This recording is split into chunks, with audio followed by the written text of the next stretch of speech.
que tengamos cualquier falla técnica. ¿Se escucha bien el micrófono, todo? ¿Seguro? ¿Arriba también? Bueno. Muy bien. Bienvenido. Ahora tenemos que dar la bienvenida a la iglesia virtual y a la iglesia presencial. Así que bienvenidos a todos. Y es un placer poder estar juntos, nuevamente unidos, para oír la palabra de Dios, para compartir este estudio por medio del cual estamos creciendo. Lamentablemente, por fallas técnicas, no pudimos estar compartiendo el estudio del capítulo número 8. Por eso, en una breve forma de introducción, después vamos a tratar de recuperarlo, y si no lo logramos recuperar, vamos a tratar de repetirlo. En el capítulo 8 arranca con un breve impas de media hora, y son las 7 trompetas, ¿no es cierto?, que van a estar abriendo los juicios de este periodo, de esta época. Bueno, a ver, porque si no, están sonando las trompetas. ¿Dónde está? Muy bien. Tratamos de hacerlo de la manera más real posible. Entonces pusimos trompetas y todo en el estudio. Bueno, son fallas técnicas, ¿no es cierto? Pero estamos receptivos para escuchar la palabra de Dios. Bueno, el capítulo 8 empieza con un impas de media hora de silencio, que dijimos anteriormente que este impas no hace ni más ni menos que presagiar lo que va a venir por delante, ¿no? Dimos la imagen de un juez que está por dictar sentencia y ese silencio que se hace en la corte hasta que el juez dicta la sentencia. Bueno, este silencio está anticipando el toque de las trompetas. En el capítulo 8 tenemos 4 trompetas que van a estar abriéndose y que afectan, son juicios parciales que van a estar afectando a la creación. Afecta a las plantas, afecta a las aguas y a los seres vivientes de las aguas, afecta también las fuentes de agua potable del hombre y afecta el firmamento, todos los astros del firmamento. Y en el capítulo 8 nos induce al capítulo 9 que vamos a estar viendo ahora, desde el versículo, o en el versículo, mejor dicho, 13, que dice: y miré y oí a un ángel volar por en medio del cielo, diciendo a gran voz: ay, ay, ay, de los que moran en la tierra, a causa de los otros toques de trompeta que están para sonar. Los 3 ángeles. Quiere decir esto, que estos ayes están de alguna manera, como en el capítulo anterior el silencio presagiaba el mensaje que iba a venir, estos ángeles también están presagiando el juicio que va a venir con las 2 trompetas. Quedan 3 trompetas, pero en el capítulo 9 se van a ver 2 trompetas. Aquí ya el juicio comienza sobre los hombres, ¿correcto? Si bien de la otra manera estos juicios están tocando la creación que afecta indirectamente al hombre, acá los juicios que van a venir de las trompetas que faltan va a afectar directamente al hombre. Este capítulo tiene la particularidad de poder enseñarnos a cada uno de nosotros la soberanía de Dios. El tema de la soberanía de Dios es algo apasionante, y si nosotros en nuestro estudio, en nuestra búsqueda personal de Dios, vamos profundizando lo que la soberanía de Dios implica, por supuesto que nuestra fe a partir de la palabra de Dios va a crecer.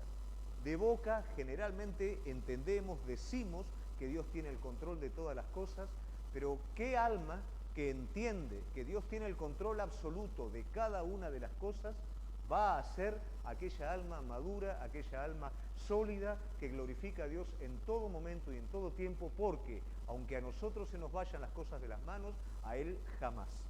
Él tiene el control absoluto de cada una de las cosas que acontecen en nuestra vida. También en este capítulo vamos a estar viendo la crueldad del enemigo, lo engañoso que es del enemigo, y aunque pareciera que fuese invencible, vamos a estar viendo el poder de Dios frente al enemigo. Cómo el enemigo puede operar hasta donde Dios le permite. Y acá hay una suerte de antagonismo. Acá, Dios de alguna manera, ¿qué pasó ahí con el micrófono? ¿Está todo bien? Y ahora se escucha más con... Bueno, Dios permite, desde lo que el enemigo pretende hacer, lograr finalmente el bien contra el enemigo. ¿Cómo funciona este asunto? Los religiosos, los políticos de esa época juzgaron a Jesús y todo ese aparente mal redundó para el bien de Dios. Aún aquellas cosas que contradicen siempre van a redundar en el bien de Dios, porque a Dios nada se le escapa de control. Y aún a veces permite que el mismo mal que el enemigo quiere soltar sobre el hombre redunde en el mal para el enemigo.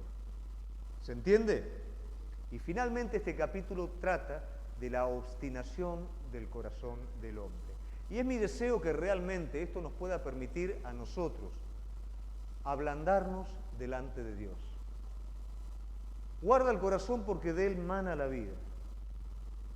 El corazón es una fibra muy endeble, que así como un niño tiene la docilidad de confiar, distintas circunstancias de la vida, decisiones que tomemos, o como hablábamos el otro día, cuando hablamos con nosotros mismos, podemos ser de alguna manera artífices del endurecimiento de nuestro propio corazón.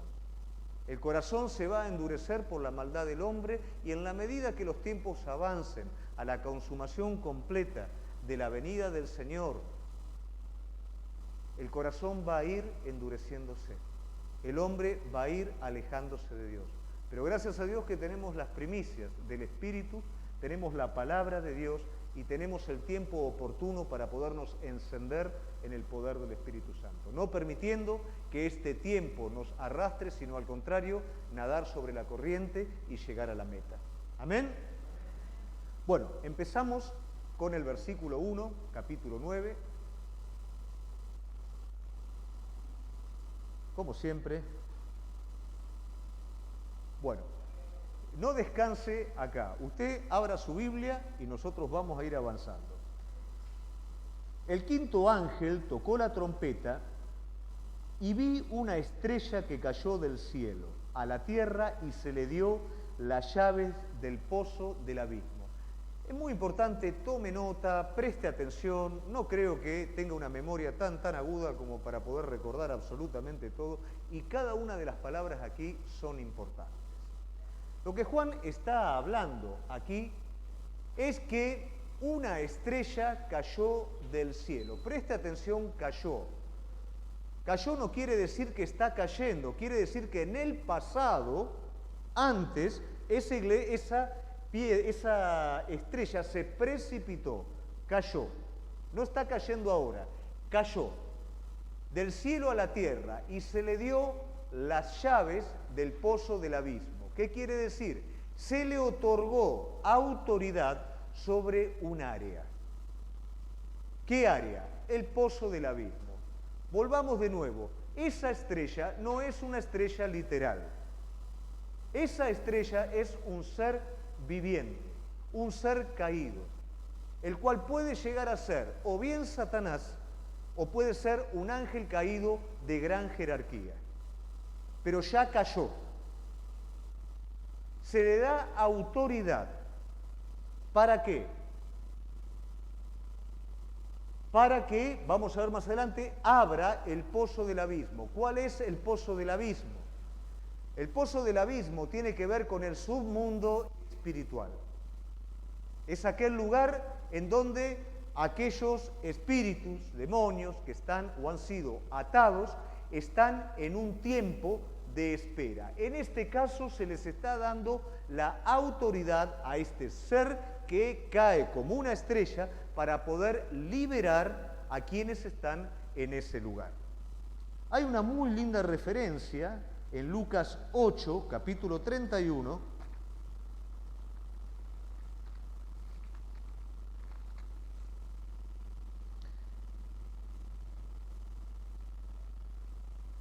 que es el endemoniado gadareno, y dice, y le rogaban que no lo mandase, ¿a dónde? Al abismo.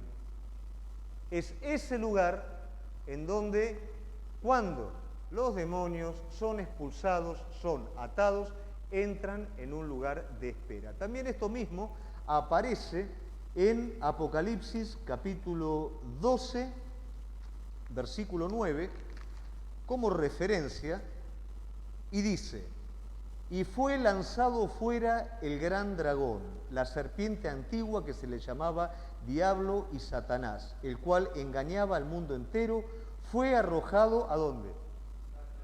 A la tierra, y sus ángeles fueron arrojados con él. Esto nos corrobora, o esto nos da peso al argumento de que esta estrella no es una estrella como tal, sino que es un ser espiritual, ¿correcto? Un ser diabólico, de gran escalafón, que puede llegar a ser el enemigo, como algún ángel de gran jerarquía. Muy bien, vamos al versículo 2. Dice así, y abrió el pozo del abismo y subió humo del pozo como humo de un gran horno, y se oscureció el sol y el aire por el humo del pozo. Seguimos con el versículo 3. Y del humo salieron langostas sobre la tierra, y se les dio poder, como tienen poder los escorpiones de la tierra. De ese lugar salieron langostas. Estas langostas tienen una peculiaridad. Primeramente, se la compara con escorpiones. No son langostas del tipo de la langosta que fue usada como juicio en Egipto. Son también seres espirituales sobrenaturales demoníacos. La característica que tiene, ¿no es cierto?, es que como langosta y como escorpiones son insectos que se utilizan como sinónimo de juicio o en un juicio práctico. Pero nosotros vamos a ver que estas langostas tienen algunas características que no tienen nada que ver con el insecto. Asemejarla a un escorpión, una langosta tiene la capacidad de ¿qué? De afectar las plantas, pero no de afectar al ser humano. Un escorpión sí tiene la capacidad de afectar al ser humano. A mí me ha picado un escorpión en África y no te puedo explicar lo que es eso. Es un tormento hasta que se te va ese dolor. Entonces, estas langostas tenían la capacidad de infringir dolor sobre los hombres. No son langostas normales, son seres espirituales. Muy bien.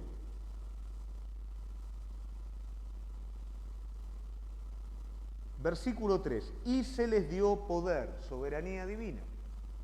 ¿Quién les da el poder a estas langostas? Dios. Dios es el que da la llave, Dios es el que da la autoridad, Dios es el que da el poder. Probablemente esto parezca un antagonismo, que Dios permite que estos juicios se estén desatando sobre el hombre, pero vamos a entender que aún esto que parece cruel es misericordia. El enemigo no puede tocar la vida de nadie sin la autorización de Dios. Quien es soberano es Él. Versículo 4, y se le mandó que no dañasen la hierba de la tierra. Ahí tienen una característica por la cual no estamos hablando de una langosta. Lo único que hace la langosta, ¿qué es?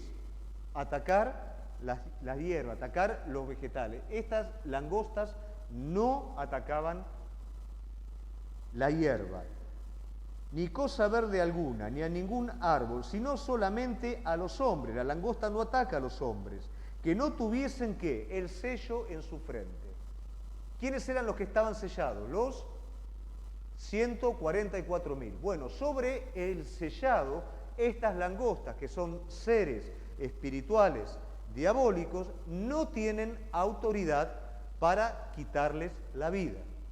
O sea que la langosta, que solamente lo que hace es afectar la hierba, ahora tiene la capacidad de atormentar al hombre.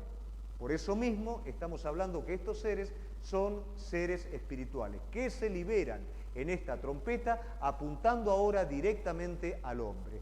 Hasta lo que vimos anteriormente, los juicios eran parciales sobre la tierra, ahora luego de estos ayes, los juicios están viniendo directamente sobre la vida de las personas. Pero los sellados son preservados. Esto es muy importante.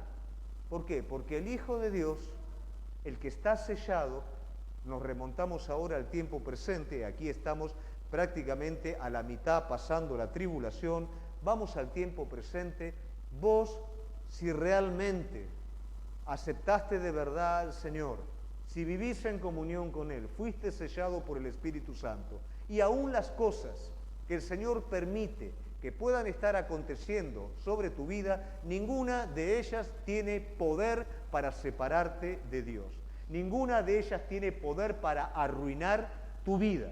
Solamente la decisión de nosotros puede hacerlo. Pero nada ni nadie desde afuera nos puede separar del amor de Dios, tiene poder para corrernos de toda la obra que Cristo hizo y hace cada día por nosotros. Muy bien. Versículo 5. Y les fue dado que no los matasen, sino que los atormentasen 5 meses, y su tormento era como tormento de escorpión cuando hiere al hombre.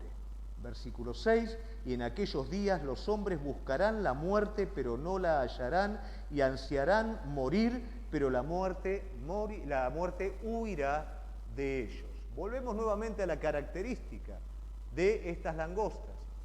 El daño que infligen sobre el hombre es un daño de tormento. No atacan la hierba, atacan al hombre, no lastiman ni matan al hombre, pero le infligen un daño continuo de aproximadamente 5 meses. 5 meses es el ciclo de vida de una langosta. 5 meses es el tiempo que está fijado aquí. Hacemos una interpretación natural del libro de Apocalipsis, entonces, más allá que la langosta tenga un ciclo de vida de 5 meses o no, 5 meses es la fecha de la cual habla el autor, de la cual habla el apóstol. Este tormento tiene ese tiempo limitado y en ese tiempo limitado la persona quiere morir, pero no puede morir. Quiere sacarse la vida porque no lo soporta más, pero no puede hacerlo. Entonces se sube al banquito para ahorcarse y se le corta la soga. Se tira un tiro en la cabeza y no le sale la bala. No muere. ¿Por qué razón? Porque Dios es misericordioso. Y porque si esa persona no tiene ese tormento continuo, porque estamos hablando ya de un estado enajenado de la persona. Estamos hablando ya de un estado que aunque todo esto está aconteciendo, la persona no le da el crédito a Dios. Si ustedes prestan atención se van a dar cuenta que ya no hay manera de explicar lo que está pasando. Granizo mezclado con sangre. Langostas o seres espirituales que lastiman, atormentan, cosas que nunca antes se vio. Que toda la ciencia que antes podía explicar, ahora no puede explicar esto que está ocurriendo. Todo esto tiene un porqué. Es Dios diciendo, por favor, dense cuenta porque ya se terminó el tiempo. Ya estamos en la última parte de la semana. Vengo. Si no lo hago de esta manera, no hay ningún tipo de oportunidad. Si la persona que está atormentada y quiere morir y no puede, de último, no levanta los ojos a Dios, ya no hay ninguna más oportunidad. Esto es misericordia de Dios hasta el último momento. Pero acá el problema no es Dios, es el hombre que no quiere. Hoy vivimos tiempos, querida iglesia, de riqueza, de gracia, de abundancia en todas las cosas. Y a veces vivimos con nuestros corazones endurecidos. Dios nos está dando todo y no lo aprovechamos. Mire lo que van a hacer estos tiempos. Mire lo que va a pasar si no compartimos lo que tenemos en quien van a entrar en esos momentos de tribulación. Todo esto nos tiene que llevar a despertarnos. Las bienaventuranzas que encierra este libro. Es la bienaventuranza de alguien que se despierta respecto a Él. Seamos agradecidos de todo lo que estamos recibiendo. Seamos comprometidos con lo que nos está dando, porque nos está dando un tiempo de misericordia. Todavía este tiempo no empezó. Por supuesto que no vamos a estar. Y por supuesto que no quisieras estar en estos tiempos. Podamos a través de este estudio ser agradecidos de lo que Él nos está dando. Muy bien, vamos por el versículo 6. Buscarán la muerte, vamos al 7. El aspecto de las langostas era semejante a... Bueno, acá se rompió todos los esquemas. Imagínate una langosta con cara de caballo, ¿no? Eran semejantes a caballos, preparados para la guerra. Cada detalle de esto nos está hablando que no es langosta. Es decir, un mosquito como un toro. No existe. Una langosta como un caballo. No existe.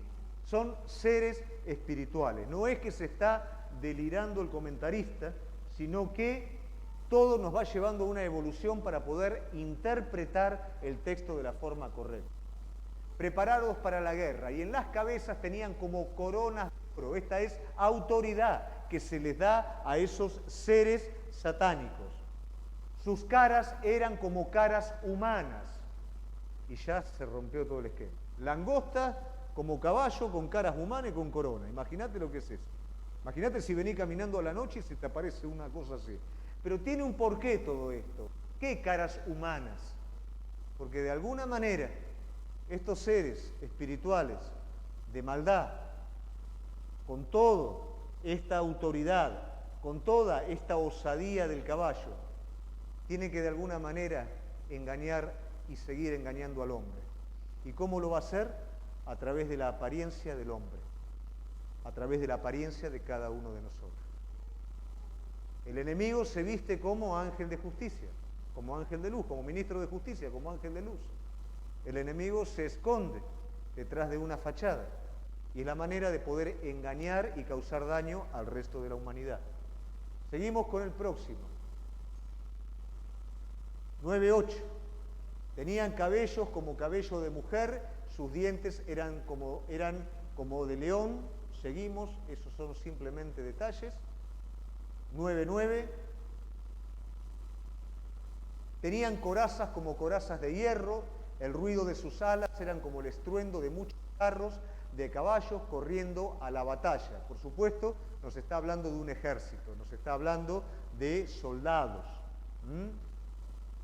9:10.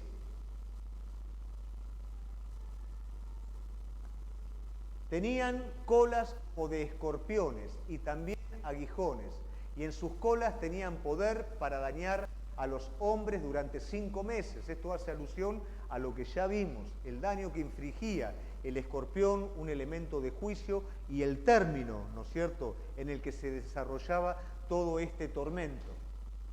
Vamos al 11. Y tienen por rey sobre ellos al ángel del abismo. Aquí entendemos quién es la estrella que cae o que cayó. Es el ángel del abismo. Puede ser Satanás, como dije, puede ser un ángel caído de gran jerarquía, pero acá nos da otra pista y es el nombre, cuyo nombre en hebreo es Abadón y en griego es Apolión, lo cual quiere decir en su traducción destructor. ¿Correcto? Generalmente la mayoría de los comentaristas se inclinan a considerar que es literalmente el enemigo. Seguimos. El primer ay pasó. He aquí vienen aún 2 ayes después de esto. Este versículo es una inflexión. Pone fin a esta trompeta, que es la 5ª trompeta, y abre a la 6ª trompeta, que es el próximo juicio que vamos a estar viendo. Este capítulo solamente va a hablar de la 5ª y de la 6ª trompeta. Vamos al 13. El 6º ángel tocó la trompeta y oí una voz de entre los 4 cuernos del altar de oro que estaba delante de Jehová. Todo esto tiene una significación muy importante. El altar de oro que está delante de la presencia de Dios nos sigue hablando de la soberanía. Todo ocurre desde allí, Todo ocurre desde el trono, desde la presencia de Dios. Dios es el que autoriza, nada se escapa de su control. Es importante entender que este altar de oro es el altar del incienso. Y ya hemos visto cómo las oraciones de los santos, ¿no? Las oraciones de los justos redundan en ¿qué? En una respuesta. Este altar, de alguna manera, emblema las oraciones de los justos. Pero sí es importante entender que aquel altar, que en algún momento es el lugar de reconciliación, de comunión, en este momento se convierte en lugar de juicio. Es desde el altar donde descienden los juicios sobre el hombre. Diciendo al sexto ángel que tenía la trompeta, desata a los 4 ángeles que están atados junto al gran río Éufrates. Vamos otro más, el 15. Y fueron desatados los 4 ángeles que estaban preparados para la hora, día, mes y año, a fin de matar a la tercera parte de los hombres. Acá ya directamente no estamos hablando de las personas que están selladas, sino aquí estos ángeles van a infligir muerte sobre esta cantidad de personas. Vemos que son 4 ángeles que están atados, ¿no es cierto? ¿Qué quiere decir? Están detenidos, están reservados para ese momento que es bien específico, para esa hora, día, mes y año. Si el Señor no los habilita, ellos se quedan ahí quietitos. Pero a la orden ellos son desatados para infligir este juicio. El río Éufrates es importante porque es límite, es frontera de la tierra prometida. Y los ejércitos enemigos en la gran batalla de Armagedón van a estar cruzando el Éufrates y van a estar avanzando hacia ese gran momento. Tiene el río Éufrates un lugar muy prominente en la profecía bíblica. No hace mucho tiempo corría una noticia de que era el fin del mundo porque se estaba secando el río Éufrates. Tenga con todo eso, ¿no es cierto? Usted acá está aprendiendo cómo va a ser la secuencia de las cosas. Ese tipo de señales amarillistas que aparecen, ¿no es cierto? Que vino un ángel y tocó una trompeta, todo ese tipo de cosas, usted llévelo a la palabra, al estudio que usted está aprendiendo y se va a dar cuenta que no tiene sustento. Entonces, que todo esto pueda redundar en nuestra vida para cada vez poder tener en claro los tiempos y no ser engañados o atemorizados, ¿no es cierto?, por noticias amarillistas. Muy bien, vamos para el 16. Y el número de los ejércitos de los jinetes eran 200 millones. Yo oí su número. Acá es importante, ¿no? Y siempre tenemos que analizar desde el punto de vista del autor. Cuando Juan habla de una generalidad, habla de una generalidad. Y cuando habla de números específicos, como los 144.000 y otros tantos, son números específicos. Aunque muchos señalen que es una generalidad, acá, ¿qué está diciendo el apóstol? Yo oí su número. O sea que una voz reveló la cantidad. Considerar esta cantidad en esa época era una locura. Hoy lo podemos considerar contando la cantidad que tiene de habitantes y el ejército que en algún momento China dijo tener, ¿no es cierto? Más o menos asociándolo un poquito, igualmente es una locura. Pensar en esa época, en un ejército de esta cantidad, realmente era una locura. Pero la palabra o la revelación vino a oídos de Juan y Juan escuchó el número. Seguimos. Así vi en visión los caballos y a sus jinetes, los cuales tenían corazas de fuego, de zafiro y de azufre, y las cabezas de los caballos eran como cabezas de leones y de su boca salía fuego, humo y azufre. Muchos comentaristas relacionan esto con lo que antiguamente se asociaba con artillería, ¿no es cierto? De sus bocas, fuego, humo, azufre, probablemente puede ser algo que uno podría asociar con cañones, con misiles, con lo que fuera, ¿no es cierto? Pero lo que nosotros tenemos que estar haciendo, eso sería algo secundario. Lo que nosotros tendríamos que estar dedicándonos a interpretar más tiene que ser el símbolo. Aquí aparece león y aparece caballo. León tiene que ver con la ferocidad, caballo tiene que ver con la velocidad. Ese es el tipo o la característica del ejército que estaría llevando adelante este juicio. Como dijimos anteriormente, un ejército de seres sobrenaturales demoníacos. Y en este caso, que sería la trompeta sexta, liderados por Apolión. Por estas 3 plagas fue muerta la tercera parte de los hombres por el fuego, el humo y el azufre que salían de sus bocas. Todo esto lo podemos estar llevando desde una interpretación, ¿no es cierto?, literal, puede llegar a ser, como dijimos, si es artillería, todo lo que la artillería soltaba, puede también ser todo el ambiente espiritual que estos seres, ¿no es cierto?, también afectaban el mundo, pero sí, finalmente, llegaban a matar a las personas. Pues el poder de los caballos estaba en su boca y en sus colas, porque de sus colas semejantes a serpientes tenían cabezas y con ellas dañaban, la forma en la que dañaban. Seguimos, 20. Y los otros hombres que no fueron muertos con estas plagas, ni aún así se arrepintieron de las obras de sus manos. ¿Qué quiere decir? Vamos a ir por parte. Todo esto que no tiene justificativo, que si vos te pones a pensar, estos seres espirituales, tal vez si hoy se aparecieran, vos inmediatamente vas a entender que es un ser espiritual de maldad, que es un demonio.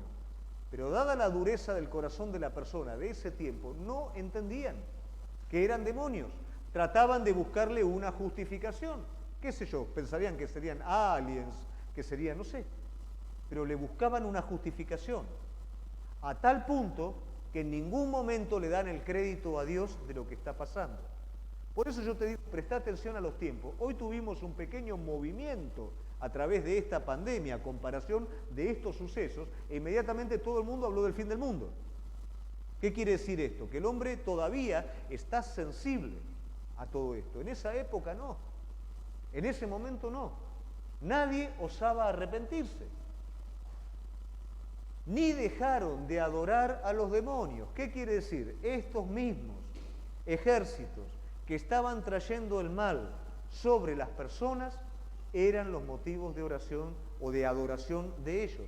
Adoraban a los demonios, estaban martirizando, que los estaban sofocando. Miren el estado de la persona, miren por qué Dios está permitiendo esto. Aún Dios quiere rescatarlos todavía. Y a las imágenes de oro, de plata, de bronce, de piedra y de madera, las cuales no pueden ver, oír ni andar. Es muy importante que uno pueda entender la idolatría. Hoy hablaba con Diego justamente sobre algo que me viene dando vuelta en la cabeza, que hablaba acerca del rey Acab. La vez pasada lo comenté con ustedes con respecto a Ezequiel. Cómo el estado, ¿no es cierto?, de este rey, cómo el estado de los ancianos de esa época, hacía que para que Dios obrara sobre ellos, tenía que de alguna manera permitir que un espíritu de engaño o de mentira los guiara a ellos para que ellos definitivamente se dieran cuenta de que eso no funcionaba y poder volver su rostro a Dios. La idolatría, no tenemos a veces que alejarnos tanto a la adoración de una estatua. La idolatría es la proyección del deseo de mi corazón. El ídolo está en mi corazón. El ídolo no está afuera. Los becerros, no era que los egipcios, el pueblo de Dios en el desierto, adoraban los becerros. Adoraban su deseo de volver a Egipto y lo materializaron en 2 becerros que los llevaran a Egipto. La idolatría es producto de los deseos de nuestro corazón. La idolatría no le da el lugar a Dios y la idolatría adora aquello que no tiene nada que ver con Dios y que termina perjudicando y trayendo la miseria sobre nuestra vida. Cuidado y guardemos nuestro corazón de cualquier idolatría. Revisemos nuestro corazón si alguna otra cosa está ocupando el lugar, el trono que le corresponde a Él. ¿Y cómo probamos esto? Tenemos todo entregado, tenemos todo puesto delante del altar. Dios puede tomar cualquier cosa de nuestra vida cuando a Él se le antoje, porque entendemos que nos lo dio, que tiene el poder para hacerlo y que tiene un amor eterno infinito para saber que si algo toca es para nuestro bien. Guardémonos de toda idolatría, que realmente Él sea en verdad el anhelo, el deseo y el amor de nuestro corazón. Y no se arrepintieron de sus homicidios, ni de sus hechicerías, ni de su fornicación, ni de sus hurtos. ¿Qué quiere decir esto? Definitivamente decidieron perderse.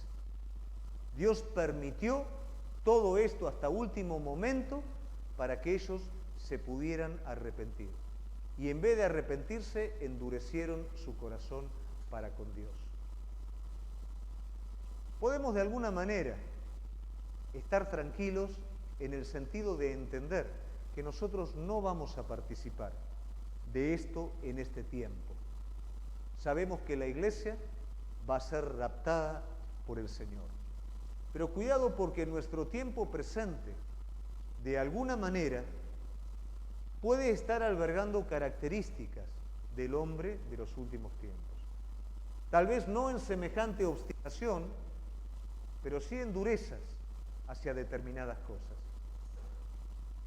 Este mismo Dios de misericordia, que permitió todo esto para arrepentimiento, es el Dios que hoy trata tu vida. ¿Por qué trata tu vida?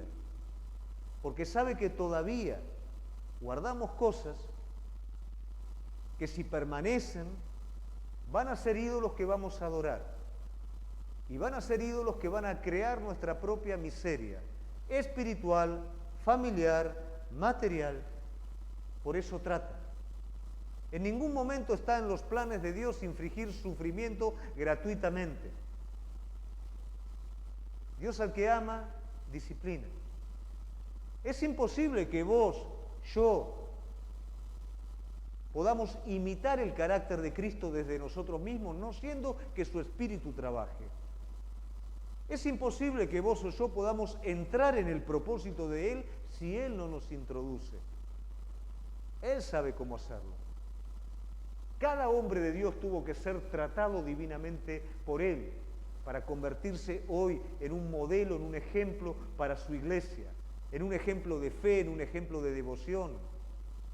Hablábamos de David la vez pasada, vemos la vida de José, vemos la vida de todo hombre de Dios. Todo hombre de Dios debió de ser tratado. Dios conoce, sabe que somos carne, pero también conoce cuando hay un corazón conforme al de Dios. Puedes estar lleno de fallas, fallas que Dios se va a encargar de tratar en tu vida, pero lo que Él anhela es un corazón conforme a Él. Y un corazón conforme a Él se deja tratar. No se rebela, no se endurece, porque entiende que hay un peligro en nosotros, un peligro latente. Deja que Él haga en cada uno de nosotros lo que se propuso hacer.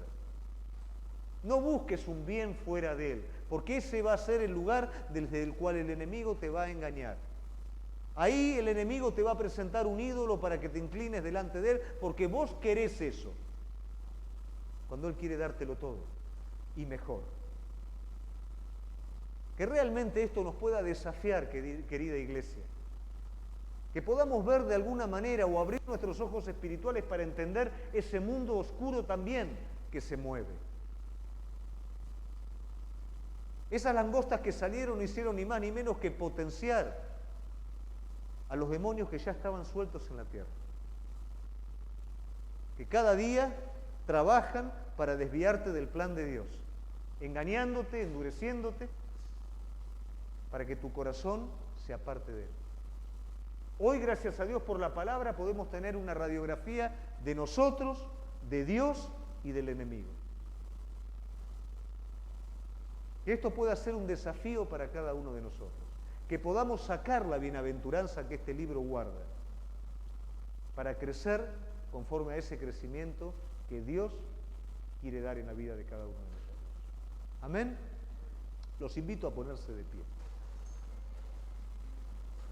Hoy, gracias a Dios por la palabra, podemos tener una Y si hay alguna pregunta, después vamos a compartir un tiempo en Zoom, así que puede por Zoom hacer la preguntita y la vamos a ir respondiendo. Si hay algo que queda en el tiempo. Amén. Cerramos nuestros ojitos y vamos a agradecer a nuestro Señor por este tiempo presente